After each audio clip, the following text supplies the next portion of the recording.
Gente, uma breve apresentação. Eu falei que sou Juliana Prata, trabalho na UERJ, na Unirio, com EAD do curso de Pedagogia. Falei também, escrevi o livro Sua Vida Acadêmica, Escreva Mais e Melhor, e estava falando sobre mapas mentais, porque hoje o tema da nossa aula é mapas mentais acadêmicos. Eu estava falando o que são mapas mentais, são organizadores de informação. Não fui eu que inventei isso, foi Tony Buzan, um pesquisador inglês que lá na década de 80, muito obrigada, Piscina Natália Oliveira, obrigada pelo elogio no livro, ele propôs essa reorganização de informação e essa apresentação da informação, que é o mapa mental, e tem uma pessoa que é certificada na técnica dele, certificada com ele, inclusive, que é a Liz Kimura, que trabalha em São Paulo, Kimura com K, que tem esse trabalho maravilhoso com os mapas mentais, mais para o mundo corporativo. Muitos dos livros do Tony Buzan são usados no mundo corporativo, como eu já mostrei um pouquinho aqui. Estou fazendo só uma síntese porque a live anterior, toda a fala que eu tive, sumiu, foi descartada, tá bom? Então, o que é o mapa mental? O mapa mental é uma forma de organizar o conteúdo.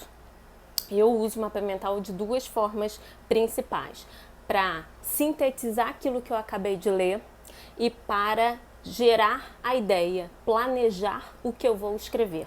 Então eu uso para ler e para escrever. Pega a visão. Ler e escrever. Eu li, faço um mapa mental de síntese, eu quero escrever, eu faço um mapa mental de planejamento. Se você já tem alguma dúvida sobre mapa mental acadêmico, abaixo da minha imagem, acho que é aqui, tem um ponto de interrogação, tá bom? Você escreve ali porque não vou conseguir acompanhar. Você usa software? Já Ailton pergunta qual? Usei muito tempo o Mastermind, mas não uso mais, uso o papel.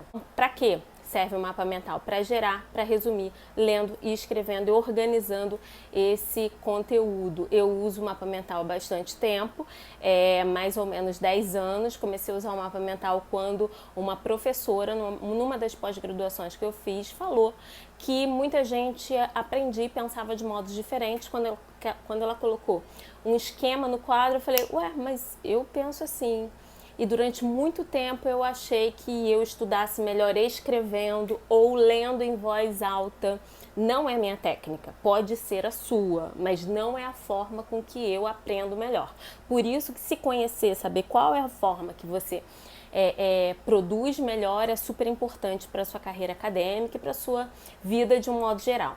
Então, para que serve o mapa mental? Ele serve para gerar clareza. Você pode resumir, você pode processar uma informação, esclarecer sobre uma informação, você pode planejar uma escrita, como é o meu caso. Existem 1001 utilidades. Eu trouxe meu caderno de mapas mentais, meus mapas mentais antigos, então tem infinitas formas de usar um mapa mental. Tem um mapa mental, aqui tá sem cor, mas a ideia dele é planejar a minha semana. Então, semana 10, semana 9, semana 8. A gente está na 11ª semana do ano, essa semana está bem atípica, então não houve planejamento para essa semana, porque não saberíamos, né? Teria final. Mas, geralmente é isso que eu faço, um mapa mental como um organizador da minha vida. Como é que você faz esse mapa mental? Bem, o mapa mental, ele pode ser feito, como já rolou uma pergunta aí, o mapa mental ele pode ser feito no papel, num aplicativo, numa tela, não tem problema, com a técnica que você vai usar. O importante é você entender a ideia da organização da informação. Eu não uso mais tela, eu já usei o Xmind como aplicativo e o MindMeister, não uso mais porque depois que eu li uma pesquisa que saiu esqueci o nome do cara, mas eu sei que o nome da menina é Pam Oppenheimer e Daniel, vou colocar aqui no Google rapidinho. É uma pesquisa de 2014 que falava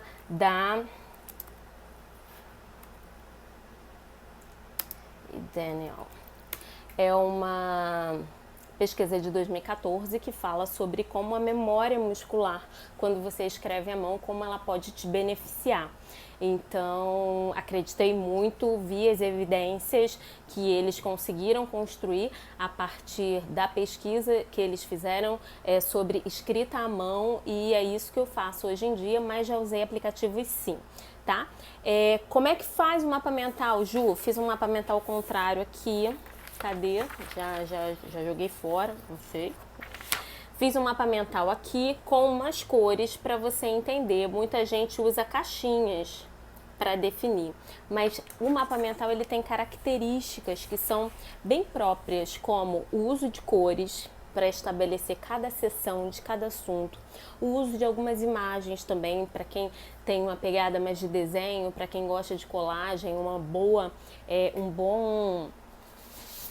ferramenta, um bom artifício. Mas o mais importante para você entender é que o mapa mental ele tem níveis, ele tem gradações. Quanto mais para o centro dele, mais é importante essa informação. E quanto mais para as ramificações, mais são detalhes, mais são refinamentos, não sei se dá para ver, mais são refinamentos da sua ideia, da sua proposta. Aqui no número 1, quando eu coloco para você o número 1 que está em azul, ele está representando o tema do seu mapa mental. Pode ver que esse tema ele está ligado, ele está conectado com outros níveis de ação. Cada cor aqui, ela está simbolizando, ela está representando um detalhamento desse assunto inicial. Parece um neurônio, é verdade, Cris. Um dos argumentos que o Tony Buzan usa nos livros dele e nos vídeos que tem arquivados dele é essa ideia de árvore, essa ideia de neurônio, essa ideia de expansão, saindo do centro, uma ideia saindo do centro e eclodindo, uma ideia bem parecida com o neurônio mesmo. Então aqui o número 1 simboliza o tema. O número 2 significa os capítulos, como você contaria essa história. Sim, porque quando você está escrevendo um artigo, quando você está escrevendo uma dissertação, uma tese, uma monografia, você está desenvolvendo uma linha de argumentação. Você está contando uma história, só que contando uma história dentro dos critérios, isso eu já falei na outra live, dentro dos critérios e das normativas científicas. Então, como que você está escolhendo contar essa história? Quais são os ordenamentos lógicos que você acredita como pesquisador, como acadêmico, quais são as ordens lógicas que você gostaria de apresentar para o seu leitor? Não sei. Você que vai dizer, você que é o produtor de conhecimento, você que está organizando essa informação. Então, o que é mais importante para você vai vir primeiro. O que já é um detalhamento, ele vem depois. Você tem que hierarquizar. Para que eu uso o mapa mental? Eu uso o mapa mental para me planejar, para ter o mínimo de antecipação sobre o meu movimento da escrita. Eu monto meu mapa mental, que pode ser um mapa mental acadêmico, que pode ser um mapa mental da minha semana, que pode ser um mapa mental das consultas médicas que eu levo meu filho. Porque, sim, levar uma criança ao médico não é simples, às vezes eu vou a consultas mais complexas. Enfim, então eu preciso de um ordenamento. Quando ele era muito pequenininho, ele ficava no meu colo, eu tinha muitas perguntas que eu não conseguia lembrar de fazer. Então eu usava ali a minha cola para consultar e para me organizar, para conseguir fazer com que aquela experiência, seja médica, seja uma experiência de aprendizagem, seja uma experiência de viagem, com que eu pudesse aproveitar o máximo possível daquela experiência. Nossa, Juliana, você é muito sistemática. Não sou. É sobrevivência. É sobrevivência. Quem aqui, uma grande parte do meu público é de mulheres, uma parte grande desse público também de mulheres é mãe, então quem é mãe acadêmica sabe do que eu estou falando. Ser organizado deixa de ser uma opção para entrar numa necessidade. E se você quer levar o seu trabalho, levar a sua família e levar bem a sua vida acadêmica, tem que ter organização. Eu não conheço outro caminho. Pode até existir, vocês me contem se vocês descobrirem, mas é a organização que eu conheço. Então, aqui o tema, aqui os níveis que você vai contar. Na segunda-feira, quando eu usei, Vanessa tá aí. Quando eu usei o exemplo da Vanessa, que era a saúde do docente, e aí eu usei 2 sessões. Uma era uma sessão de precarização, uma sessão de exemplo. Então, esse número 2 aqui seria precarização. E esse outro número 2, que está representando aqui um segundo nível do tema central, do tema nuclear, seria escola. E aqui, a partir do tema precarização, ela poderia dividir em níveis diferentes. Por que que aqui não está 1, aqui está 2, aqui está 3, aqui está 4? Por causa da representação. Aqui está representando um tema, aqui está representando os detalhamentos desse tema e cada subeixo desse, um subtópico, está representando um detalhamento daquela característica, daquele conceito, daquele autor, daquela perspectiva teórica, daquele componente que você está tentando explicar. E aí você usa o recurso da cor para poder, Carol, estamos escrevendo um curso juntas, né, Carol? Suando aí o mapa mental. Mas você está usando o mapa mental como um planejador da sua escrita. Como é que eu faço o mapa mental? Oi, Carol. Como é que eu faço o mapa mental? Tema central no meio da sua folha. Em quantos capítulos você acha que você contaria essa história? Por exemplo, vou pegar um aqui, antigo, 2017. Eu não sei se a pessoa está aqui. Acho que não. Que é o Vinícius Borovói. Vinícius Borovói, você tá aí, querido? Vinícius me segue há 300 anos, né, Vinícius? Ele fez uma dissertação de mestrado que era sobre teatro e matemática. E aí ele fez meu curso, numa das minhas lives, eu comecei a falar para ele com algumas ideias de como o teatro... Eu sei que vocês estão vendo ao contrário, peço desculpas. Esse esquema aqui, professora da rede pública, né, querido? Então, o que eu fiz? Escrevi os números ao contrário. Mas aqui não deu. Mas como que o Vinícius poderia contar a história do teatro e da matemática? Então, são esquemas de trabalho onde você vai poder desenvolver um argumento, desenvolver uma argumentação. Eu tive uma pergunta toda hora eu falo semana passada, mas eu tive uma pergunta na live cadê o livro? Joguei fora o livro? Não, né? Eu tive uma pergunta na live da segunda-feira que falava, existem perguntas estruturais, perguntas que são feitas para todos os assuntos, Juliana? E aí eu respondi que sim, que existem perguntas. Então, o que você pode ter nesse nível 2, ou nesse nível 3, ou nesse nível 4? Eu peguei aqui uma página do livro do Tony Buzan, que é esse Dominando a Técnica dos Mapas Mentais, onde ele coloca algumas formas para você detalhar o seu tema. Então, ele fala que numa primeira sessão, você pode colocar... foi você, né, Pri? Legal, isso. Então, Pri, agora eu vou falar, presta atenção aí. Então, você pode, numa primeira sessão, poderia ser esse número 2 aqui de rosa, explicar a estrutura do seu tema. A estrutura, o que fundamenta esse tema que você está trabalhando? É o quê? É psicologia infantil. Esse tema ele fala de estatística aplicada ao ensino de ciências. Esse tema fala sobre teatro e matemática. Esse tema fala sobre a função do genoma na questão papapá. Então, você explica a estrutura numa primeira sessão. É a forma como você conta a história. Não esqueçam isso.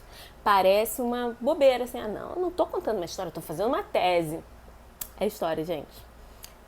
Mas muita gente fala assim também. Não, eu uso muito o termo bourdiano, porque é a minha formação, né, de sociologia da educação, e muita gente fala assim, construção do objeto. Construção do objeto parece que você está inventando da sua cabeça.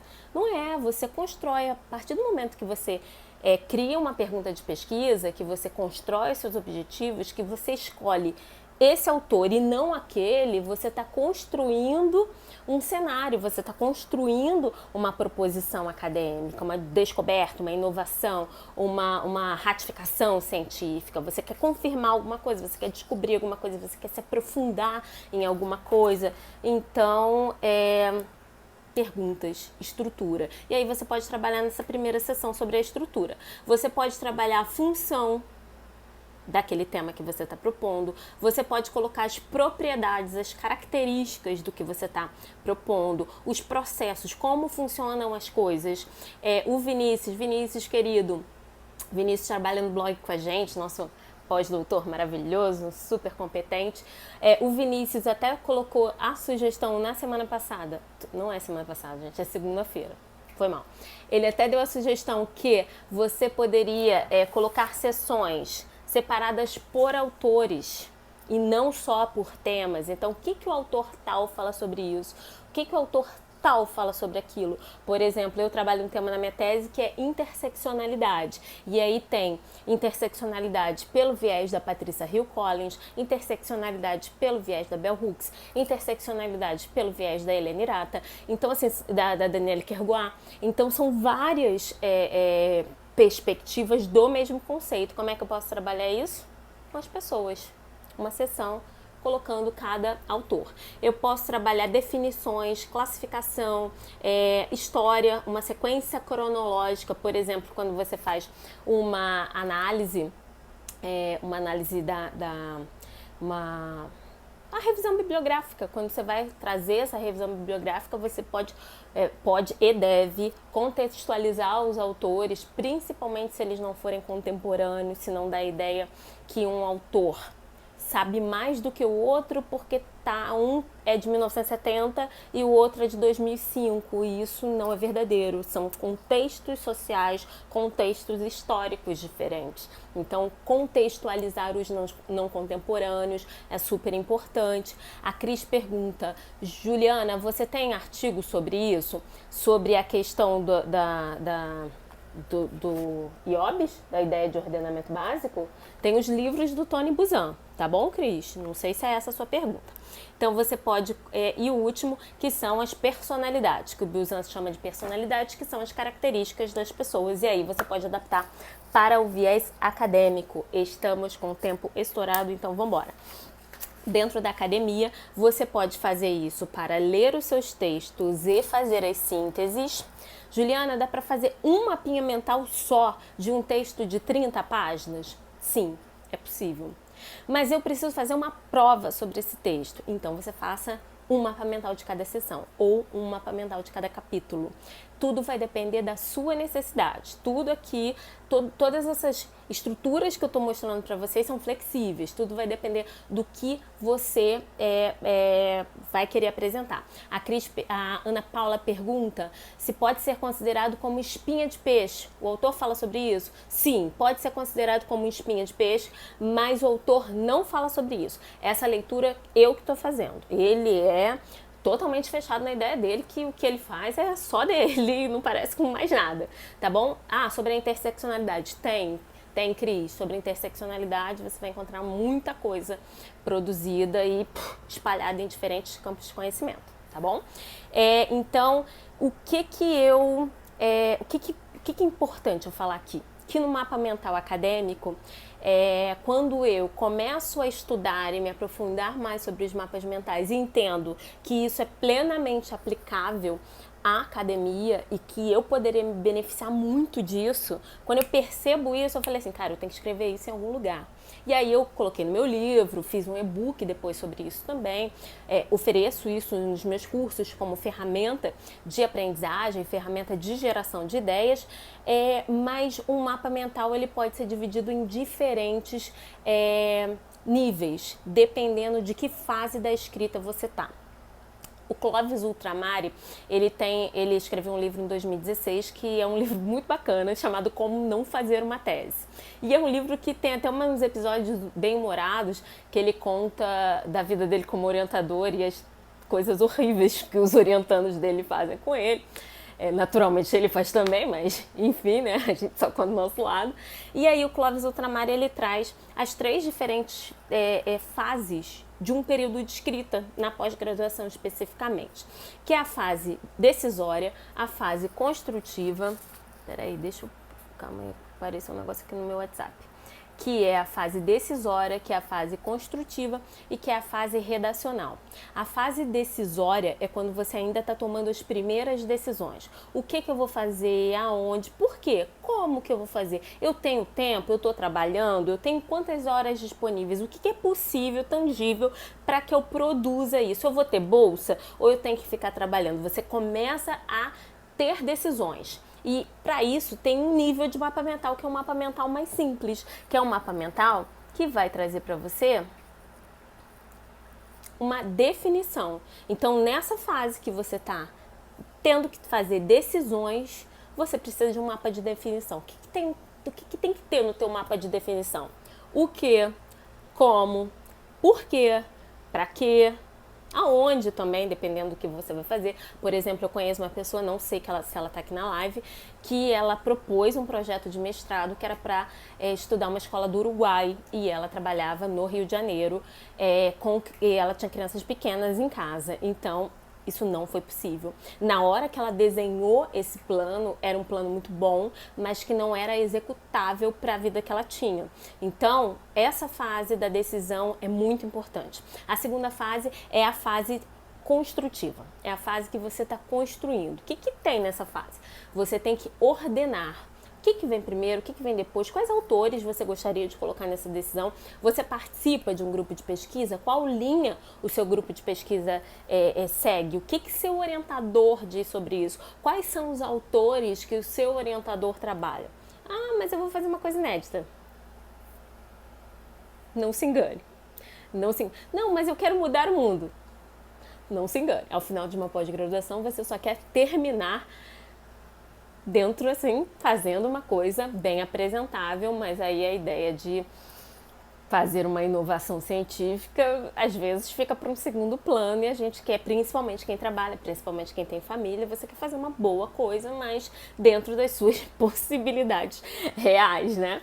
Então, tô falando isso de cadeira, né, gente? Muito tempo na academia.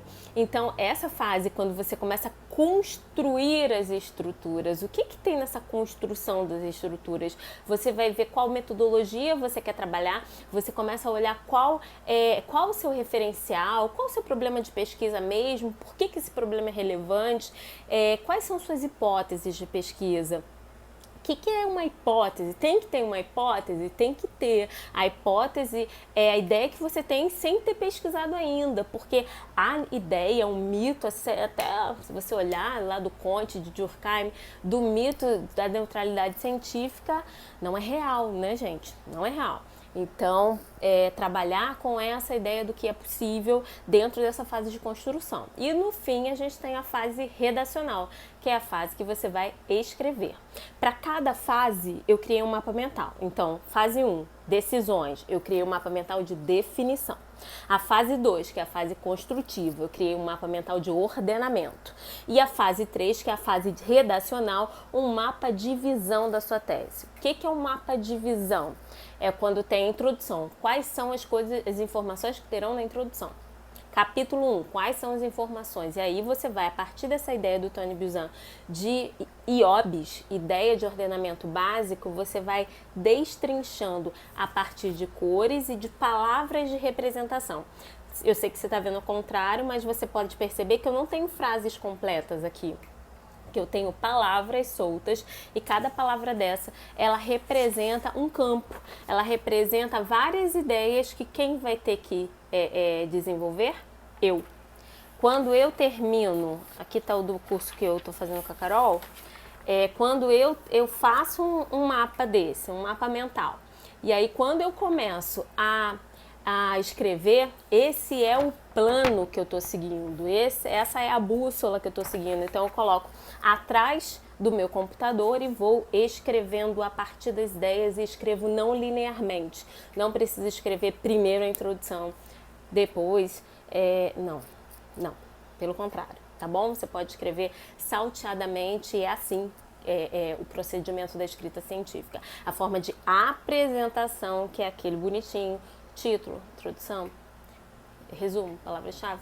Mas a forma de escrita não funciona desse jeito, tá? Vou ler essa pergunta da Jane e depois as 8 perguntas que estão na caixa. Espero, esse conteúdo foi rápido, porque... mas espero que tenha sido uma contribuição para vocês e espero que vocês tenham tido uma ideia do que é um mapa mental, do que é um mapa mental acadêmico, como que você pode pegar o seu projeto e começar a desenhar um mapa mental para que te ajude na hora de você escrever. Os mapas mentais bem detalhados, quando eu me dedico muito a um mapa mental, eu consigo saber qual é o tema do próximo parágrafo, porque já está planejado. E se eu tiver uma ideia melhor, eu troco. Não tem problema. O mais importante é você já ter uma estrutura que possa seguir. Peraí, responde nos stories. Ah, ótimo, Aline, muito obrigada. As perguntas que eu não consegui responder aqui, eu vou responder nos stories. Ter uma mentora é tudo, né? Muito obrigada, Aline. Espero que tenha sido contribuição e agora não sai porque eu vou responder as perguntas. Tem 9 perguntas aqui. A professora Denise Costa. Oi, Denise. Na construção dos mapas, devemos colocar palavras apenas? Imagens também, se você é de desenho. Eu não desenho nada, mas talvez você, Suzana Dix, possam fazer lindos desenhos. Mas sim, as palavras são palavras-chave, palavras de representação. Eu costumo usar as palavras principais, essa de nível 2 aqui que eu mostrei para vocês. Cadê? Já engoli? Não, não é possível. Essas de nível 2, essas já viram a palavra-chave do meu artigo, as palavras-chave do meu artigo que ficam embaixo do resumo, certo? Otimização. Próxima pergunta. Ju, você pode falar um pouquinho sobre o mapa mental na escrita de artigo? Sim, o mapa mental na escrita de artigo, para mim, a escrita de artigo tem um formato mais enxuto, onde você tem o título, você tem uma introdução, depende, alguns nem tem resumo, mas você tem uma introdução, você tem os métodos, você tem ali os resultados, a discussão, as conclusões, a referência. Então eu faço num mapa de visão, que é esse já da fase de escrita, eu já coloco o que vai ter na introdução, o que vai ter no resultado, a pesquisa foi feita antes, claro, tá bom? Espero que tenha respondido, Célia. Célia foi minha aluna da última turma, né? Ana Paula. Aí ler um livro, aí quando eu leio um livro eu vou pontuando as ideias para construir a síntese. Está correto em mapas mentais? Sim, de modo geral sim, mas você não usa palavras inteiras, você usa apenas palavras de representação. Então vai ficar assim, trabalho, aí você puxa uma ideia, mapas mentais, você puxa outra ideia, quadros de síntese, você puxa outra ideia, aula do fulano. Então você vai com palavras e não com frases completas, tá bom, Ana Paula? Obrigada pela participação. A Kathleen, qual é a melhor técnica para salvar os mapas mentais? Imprimir, salvar no celular ou desenhar? Quando eu vou usar um mapa mental provisório, eu uso uma folhinha e depois eu jogo fora. Quem me conhece sabe que eu não fico com nada, eu sou muito desapegada. Mas quando eu sei que uma coisa é importante, eu coloco num caderno. Eu comprei esse caderninho no Calunga, que é um caderno sem pauta. E aí eu vou organizando ali para não ocupar muito espaço. Se você é uma pessoa mais tecnológica, um aplicativo pode ser útil, mas eu já te falei da pesquisa, depois eu posso colocar até nos stories. Eu escrevo à mão, eu preciso de papel para poder planejar, tá bom? Obrigada, Kathleen. Deixa eu ver mais quem. Pode me dar um exemplo de mapa decisório? O mapa decisório é bem simples, Natália. É quando eu vou colocar um tema no meio. E aqui eu coloco o quê? Por quê? Onde? Como? Pra quê? São essas perguntas básicas que a gente faz no momento de exploração de tema. Tá bem? Peraí, faltam 2 perguntas. A Pri, que eu não aprendi a falar o nome, mas tudo bem. Depois manda referência desse artigo sobre memória muscular? Mando sim. Todos os meus alunos dos cursos têm, mas vou colocar aqui nos stories sim, com certeza. Se eu não colocar, vocês me cobrem. Você poderia dar um exemplo de mapa mental para a produção de textos? Sim. O ruim é que ele vai ficar ao contrário. Mas isso aqui é um mapa mental de um curso que eu estou produzindo, eu e Maria Carolina. O curso tem 200 páginas e é texto, tá? Então, as ideias vão sendo desenvolvidas, tá, Débora? Obrigada. Escrever para ativar a memória mecânica, Vini, a memória mecânica, a memória muscular. O Jailton, para escrever não seria melhor usar um software pelo fato de o papel ter a limitação de espaço? A ideia é você se adaptar ao seu espaço possível e tentar construir sínteses. Porque senão, se der uma cartolina para mim, eu vou escrever numa cartolina, se der um papel 40 quilos, se me der mais, eu vou usar esse espaço. Na última live eu falei sobre a lei de Parkinson para tempo, e ela também muitas vezes é usada para espaço também. Sabe aquele quartinho que você tem na sua casa vazio e depois você vai enchendo de um monte de coisa, você tende a ocupar espaço.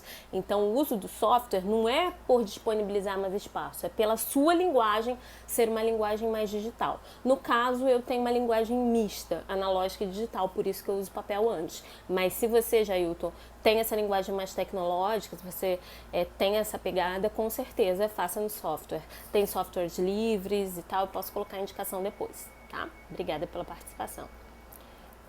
O que eu tô fazendo?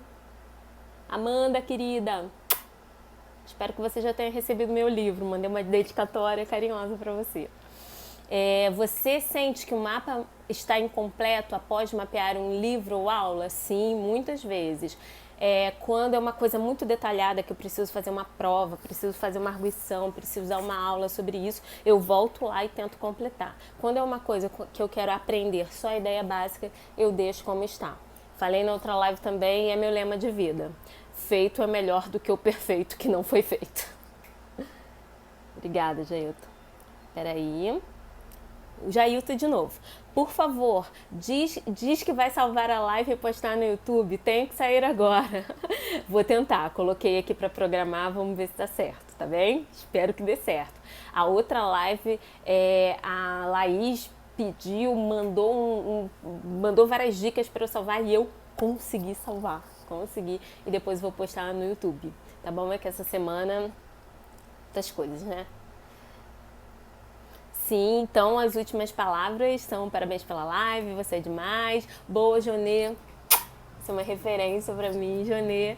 Eu também quero ver, entrei agora, então vai ficar salva por 24 horas. E a ideia é que eu consiga postar no YouTube. Não vai dar pra garantir, porque às vezes tem problema, mas essa foi a minha contribuição para esse período de quarentena, para que a gente fique em casa, para que a gente olhe mais para dentro, aproveite esse período difícil que a gente está passando, né, para colocar os nossos projetos para frente e olhar com positividade um período tão esquisito, né? Nunca passei por nada parecido, mas a gente escolher olhar com positividade, e eu escolhi ser essa energia de contribuição nesse momento. Eu espero sinceramente que tenha acendido uma luz, que vocês tenham gostado desse trabalho. É um trabalho que é muito sério para mim e que eu desenvolvo com muito carinho, né? Muita gente perguntando pelo curso que ia ter em abril, está cancelado, tudo do primeiro semestre está cancelado, por tudo isso que a gente está vivendo, e a ideia é que quando passar esse período, essa é uma contribuição que eu estou dando, e quando passar esse período que que eu possa gravar um curso online, poder disponibilizar para as pessoas que tiverem interesse em aprenderem, se aprofundarem nas minhas técnicas ou nas técnicas que eu faço curadoria. As perguntas que não deu para responder por aqui, responde nos stories, por favor? Sim. Quando eu salvar essa live, muitas perguntas eu não vou conseguir capturar. Então vocês podem me mandar, eu posso fazer uma enquete e vocês coloquem ali, tá? Seu trabalho torna o processo de escrita mais possível. Muito obrigada, Natália. É esse meu objetivo. Eu fui a primeira pessoa da minha família que fiz faculdade, o Lucas está aí, meu primo, e é testemunha disso. Isso é muito importante para mim, muito mesmo, fico até emocionada. Minha família é uma família de agricultores nordestinos que migraram para cá. Eu sou a primeira pessoa da minha família que fiz faculdade, e me tornar professora universitária foi uma grande conquista para mim. E compartilhar isso é um compromisso social que eu tenho, verdadeiro, tá?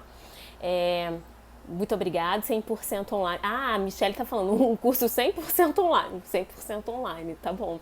Eu sou antiga, já falei pra vocês, dá aquela vontade de ter o contato, né? Em casa agora não tá fácil, mas sim, um curso 100% online, sim, vai acontecer provavelmente no Hotmart, e aí eu aviso quando tiver disponível, quando rolar, tá bom? Tem mais uma última pergunta. O Instagram não me cortou, então eu tô falando, tá? Na hora que eles botarem, eu vou falar, gente, ó, acabou, mas me cortou, então vamos ver aqui. Orgulho, gente. A Jonê tá falando que tem orgulho de mim. Jonê, muito obrigada mesmo. A Jonê que arrumou as primeiras monografias para orientar. Muita emoção, muito obrigada. Ó, última pergunta. Sobre a última live, o planejamento da escrita está incluído do tempo do Pomodoro? Sim. Tudo meu tá incluído no Pomodoro. Ler, escrever, planejar, tá incluído. Às vezes, até, assim, eu tinha muita roupa para lavar hoje de manhã, então eu fiz um Pomodoro para isso, porque senão eu perco a noção e acabo emendando uma coisa na outra, então o Pomodoro é a forma como eu funciono. É mais fácil. Romário, querido, seja muito bem-vindo, amigo. A forma como eu funciono é uma forma de Pomodoro também. Muita gente fala, nossa, que esquisito. Eu já comentei na outra live, eu tenho uma criança com autismo, então é assim que a nossa família funciona. Nem sempre foi assim, mas é assim que a nossa família funciona, a nossa necessidade. Então, eu uso o Pomodoro para escrever, para estudar, para planejar, para tudo. Aquela terça-feira à tarde que eu tenho para estudar, eu uso dentro desse tempo do Pomodoro, tá? Você iniciou outro, então começou a contar o tempo de 1 hora de novo. Obrigada pela informação. Então, se você tiver mais alguma pergunta, pode mandar agora aqui na barra de rolamento que eu vou responder. E vou dando os créditos finais, né? Mas não sei. Na hora que o Instagram me cortar, aí vocês vão saber e eu vou dar nem vou dar tchau. Não sei. Se tiver alguma coisa para escrever agora, pode escrever. A Jocilane escreve, vamos que vamos. Estou amando. Que bom, que bom. É um trabalho muito sincero que eu desenvolvo, assim, coraçãozão mesmo. Como que eu posso ensinar alguém a arquitetar, pensar estrategicamente? Porque como é que é a forma que a gente escreve? A gente chora, a gente acha que é burro, acha que é burra, acha que não vai conseguir, acha que todo mundo sabe escrever, que todo mundo pare seus textos e são lindos e são aceitos em revistas A1, menos você. Isso é completamente irreal. Os textos são trabalhados, é artesanato. Feitos, refeitos, revisados. Eu trabalho com uma técnica também que é de escrita livre, baseada no Howard Becker. Então, assim, muita pesquisa. Então, em alguns momentos você vai escrever livremente, sem referências, sim, sem olhar para os autores. Em outros momentos, não. Você vai sistematizar a sua aprendizagem a partir do acúmulo que outras pessoas antes de você, que essas pessoas conseguiram construir. Então, existem fases diferentes e escrever é um processo engenhoso, mas que não é difícil. Não é difícil. Contaram pra gente que a gente não sabe escrever. E contaram isso há muito tempo. Olha como é que eu tô filosófica agora, ó. Já passou da hora, já tô falando qualquer coisa. Mentira. Então, assim, quando você olha pra história, quem é que são os escritores? As pessoas mais ricas, as pessoas brancas, as pessoas que sabem que tem as famílias mais isso, mais aquilo. E aí contaram essa história pra gente e a gente acreditou. E, assim, o pouquinho que eu posso fazer é dizer pra você que isso é mentira e que tem algumas formas de você escrever melhor, com menos dor. Menos dor. Sou eu, me acho burra, não consigo começar a escrever minha monografia. Marciana. Isso é mentira. Isso é uma mentira que contaram pra você que você acreditou e tá repetindo. Para. Todo mundo aqui é alfabetizado, todo mundo aqui sabe escrever. As normativas científicas, elas estão aí pra serem aprendidas. É só ler. Vamos lá. Pablo Neruda que fala, né? Escrever é muito fácil, tem uma letra maiúscula, depois um ponto final e no meio você bota as ideias. Não é bem assim, mas tem técnica, tá? O livro Mapas Mentais, Jane, querida, e sua elaboração, dá pra começar por ele?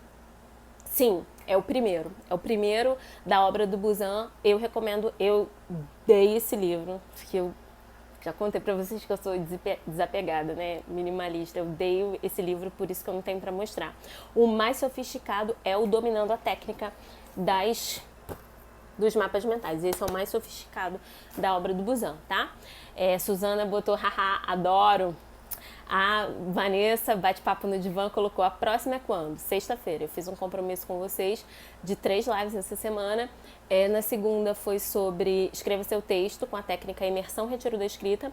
Hoje, mapas mentais acadêmicos. E na sexta-feira, não sei ainda se é 3 ou 4, mas eu vou colocar no banner direitinho. Na sexta-feira é sobre produtividade para acadêmicos. Vão ser as minhas principais dicas, são 25 ou 30 dicas que eu dou para as pessoas que me perguntam como é que você faz para dar conta de tudo, como é que você vai equilibrando os pratinhos, e aí são as dicas. Aproveitando a deixa, alguém tem um livro Triste Fim de Policarpo Quaresma para me doar ou vender baratinho? É o primeiro livro o primeiro EQ da UERJ, gente. Procura aí a Kathleen. Triste Fim de Policarpo Quaresma. Eu não tenho, mas tem gente aqui que tem, que eu sei. Procura aí a Kathleen. Oba! O livro do professor universitário, Jéssica Ventura. O livro do professor universitário, não entendi, Jéssica. Escreve aí pra mim, explica melhor aí pra mim. A Jane perguntou: por que você me fez ficar apaixonada pelo tema? Porque eu gosto. E aí, quando eu falo, eu acabo convencendo as pessoas. Tem umas 7 perguntas, vão me cortar. Mas vamos falando. A Pri falou: sensação de plágio, e isso me trava. Comprei seu livro, estou amando. Muito obrigada, Pri. A sensação de plágio, síndrome de impostor, é muito comum, principalmente para mulheres. Porque a gente acha que a gente, na verdade, deu sorte. A gente não é tão boa assim, porque a gente ainda não se sente empoderada do lugar que a gente está. Isso é um processo, Pri. É um processo que envolve cura, que envolve outras coisas, mas tira essa sensação de plágio. Se você der os créditos para o autor, não é plágio.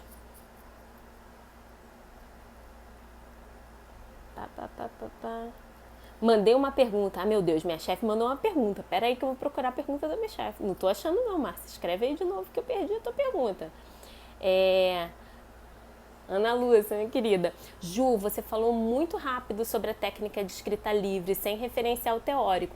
A referência da escrita livre é da Dora Farkas, Farkas com K. Ela tem um programa online, eu já comprei, agora tá caro, mas vale a pena, que é Finish Your Thesis, que é um programa para terminar a sua tese. Então ela é um referencial, o Howard Becker e o Robert Boyce, né? Essa fala que eu tenho sobre produtividade de escrita acadêmica, não tem ninguém no Brasil que fale sobre isso. Então o meu referencial não é daqui. Então por isso que são pessoas que tá escrito em inglês, tá? Mas são técnicas ótimas, tá, Ana? Sei que você não tem dificuldade nenhuma para escrever e que você... Ai, peraí, fui eu. Michele, tô catando aqui. Peraí que eu li Márcia. Quando teremos a próxima? Já respondi, Vanessa. Cadê Michele? Achei o seu. Calma aí que vai dar todo mundo. Você usa algum critério para definir as informações essenciais para entrar no mapa mental? Para mim é uma ordem lógica. Assim, o que é mais importante? Se eu vou falar de interseccionalidade, que é o meu tema de pesquisa da tese, se eu vou falar de interseccionalidade, a primeira coisa que eu tenho que explicar é o que é, porque é uma palavra muito difícil. Então eu vou começar com a minha primeira sessão, o conceito. Então como que eu vou saber como eu apresento? É uma ordem de apresentação. Tem um cara incrível que vocês podem seguir, do WordAid. O nome dele é @WordAid. O nome dele é Thiago Vidotto e ele fala sobre uma técnica muito legal que ele inventou, que é escrever PowerPoint sobre o assunto que você quer escrever. Então, em vez de mapa mental, que é o que eu trabalho, ele trabalha com PowerPoint. Então, a partir dos PowerPoints, ele consegue organizar a cabeça dele para saber o que é mais importante, o que vem primeiro, o que vem depois.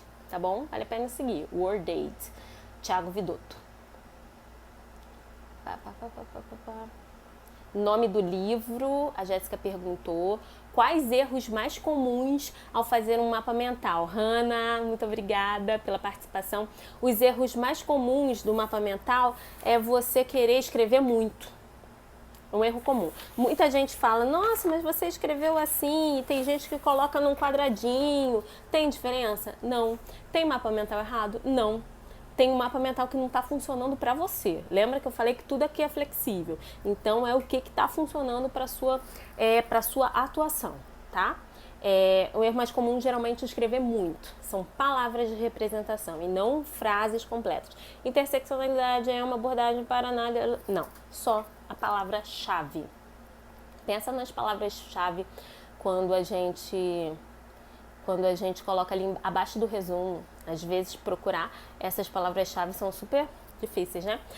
Pode explicar o método Pomodoro? Não conheço. Sim, Viviana. Eu expliquei melhor na última live, mas é uma técnica de divisão do tempo. Originalmente você trabalha focado por 25 minutos e descansa por 5. A minha aplicação da técnica é trabalhar 1h30 focada com 15 a 20 minutos de pausa, mas precisa ter pausa. Eu trabalho direto e depois eu faço uma pausa para poder ativar um mecanismo de compensação no meu cérebro, porque senão a gente fica assim, não, coçou aqui, deu fome, deu sede, porque em mim dá tudo, né?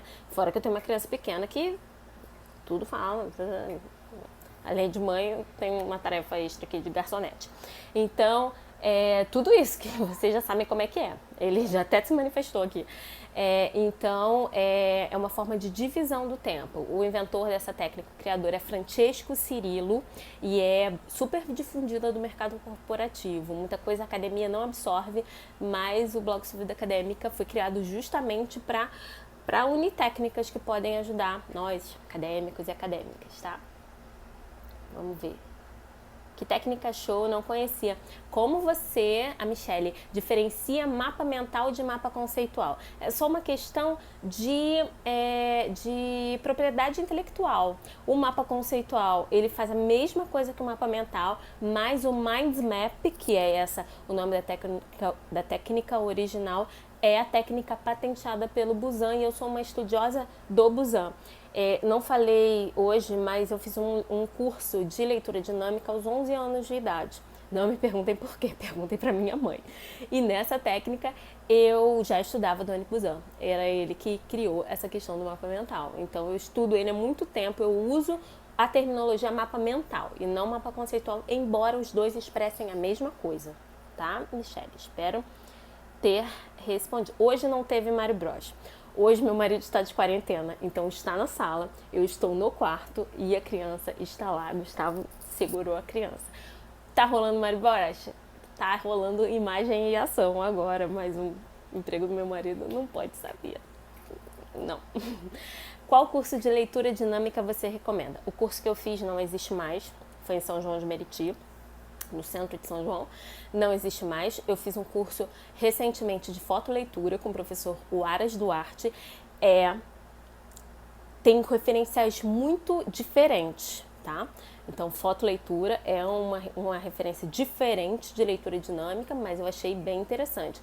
Tem um curso também que eu conheci o conteúdo, é de um cara que é professor de memorização, mas agora eu esqueci o nome. Mas é isso, são os que eu conheço, tá? Hoje não teve mais alguma pergunta? Não. Comprei seu e-book, muito obrigada, Débora, de coração. Mais alguém tem algum comentário? Não? Se tiver, pode fazer, eu não tenho mais nenhuma pergunta na caixa. Sexta-feira vai ter uma live sobre produtividade para acadêmicos, onde eu vou compartilhar 25, 30 técnicas, dicas, na verdade, dicas de produtividade para gente como eu, gente como você, gente que quer estudar e gostaria de organizar melhor. Como eu já falei para vocês, o caminho que eu conheço, o caminho que eu ofereço é o caminho da organização. Nem sempre eu fui uma pessoa organizada, quem me conhece aí sabe, mas a organização para mim é uma necessidade de gestão, de gerenciamento de informação na vida. Então é a forma com que eu tenho para conseguir produzir as coisas que eu produzo, os cursos, os artigos e manter a minha vida acadêmica dentro da meta que eu tenho. Muito obrigada, você é demais, eu que agradeço, Michele. Querida, você tem um lugar fixo para os seus estudos? Sim, Mary. Sabe onde é que é? Biblioteca da UERJ, sala de estudos da Biblioteca do 12. Então, vou para lá com meu computador, com os meus livros, fico na sala de estudos, você não pode entrar na biblioteca com o seu material, mas eu entro e fico ali, eu só tenho terça-tarde, que é o único dia que eu tenho uma pessoa que fica com meu filho. Todos os outros dias quem fica sou eu, então estudar com criança é um desafio. Na live de sexta, você pode falar também sobre baixa autoestima acadêmica? Posso, Hannah. Posso, é um tema importante. Como saber qual a melhor técnica para si mesmo de memorização? Tentando. Tentativa e erro, Kathleen. Não conheço outra forma. Eu sou uma pessoa que sempre estou tentando outras experiências, estou tentando outras técnicas para ver como é que funciona para mim. E o único jeito, eu só recomendo quando as coisas funcionam bastante, mas é só tentar. Não tem outro jeito. Parabéns por seu desprendimento em ensinar e transmitir seu conhecimento. Jane, eu que te agradeço. Jane foi minha aluna também, bibliotecária. Nossa, os bibliotecários são as pessoas fundamentais para o desenvolvimento da ciência e saber que você está nessa comunidade me deixa muito feliz. Obrigada. Seu curso mudou minha vida. A Renata Francisco. Poxa, Renata, vou chorar no final, não dá, né? Muito obrigada, de verdade. De verdade. Mandei uma pergunta para cá. Já chegou? Chegou. Chegou não. Eu que tô apertando besteira. Pá. Quando teremos... Não chegou não. Quando teremos a próxima? Já respondi. Moni. Tenho dificuldade de organizar meu tempo de trabalho e estudos. Nessa quarentena quero focar totalmente. Legal. O que eu tô fazendo? Primeiro que eu não consigo estudar um dia inteiro, tenho uma criança, mas eu tô tentando ficar bastante próxima da minha rotina. Então, aquela coisa de estudar 10 horas por dia, não dá pra mim. Mas se dá pra você, aproveita esse momento. Então, esse momento é teu. Mas tem que olhar pra sua vida e ver como é que você vai se colocar na sua agenda, enfim. Mas a minha dica primeiro, Monis, é colocar o que é prioridade para você, o que é mais importante para você. Você quer o estudo para quê? Né? Você não entra num projeto acadêmico como um mestrado, como um doutorado, sem uma visão clara do que você quer depois. Por que você está fazendo isso? Porque é um projeto que vai exigir muita energia. Então, quanto mais clareza você tiver sobre o que isso significa para você, mais animação e fôlego você vai ter para levar. Porque é muito mais maratona do que corrida de 100 metros. Não é aquela corrida rapidinho. É devagar. Então tem que ter fôlego para conseguir alcançar. Você faz lista de leitura? Tem alguma dica para quem tem dificuldade? Faço lista de leitura. Não compartilho mais minhas listas de leitura porque isso estava virando um motivo de baixa estima entre meus alunos. Quando eu falo quantos livros eu leio por ano, né? Aqui é uma live, então tudo bem, eu leio entre 55 e 70 livros por ano, eu leio muito, mas é porque eu tenho uma técnica, já expliquei. Então as pessoas acham que eu sou incrível, que não é verdade, e que nunca vão conseguir ler tanto. Então eu não compartilho mais as minhas listas, mas eu tenho listas sim. Já tive lista no Scooby. Sou daqueles que se perdem um pouco, porque amo ler e quero ler tudo. Prioridade, o que é mais importante. Eu também entro na livraria e tenho aquela coisinha e pego também, mas aí é o que é mais importante. Mais algum? Ju, maravilhoso, quero fazer o curso novamente. Muito obrigada, Gabi. É isso, gente, acho que acabou. E sexta-feira estamos juntos novamente. Espero que tenha sido uma experiência de aprendizagem. Estive aqui para oferecer o meu melhor e espero que seja uma contribuição para vocês. Você lê mais em papel ou e-book? E-book mais barato e mais ecológico. Papel, eu não gosto de tanta coisa em casa. Quando eu leio um livro e ele não é um arquivo de referência para mim, eu uso uma metodologia GTD, David Allen, uma metodologia de processamento de informação, que aí eu dou o livro, vendo, né? Então eu prefiro e-book, tá? Até sexta. Também quero fazer o curso de novo, Cris. Muito obrigada, Cris. Cris já foi aluno do meu curso, já fez dois cursos, né? 2 cursos meus. Sempre é ótimo participar. Muito obrigada, Ana. Muito obrigada, muito obrigada. Gratidão, muito obrigada. É isso, vou finalizando. Muito obrigada pela sua presença, pela sua atenção. E vou salvar essa live para que fique 24 horas. Então, passa para as pessoas, manda para as pessoas para elas verem também, tá bom? Eu vou dar um sorrisinho, porque eu sempre saio, quem fez meu curso sabe que eu sempre saio torta. Então, se você quiser tirar um print da tela e me marcar depois, @suavidaacadêmica, vou dar um sorrisinho, tá bom? Então, ó. Tira um print aí. Muito obrigada. Tchau.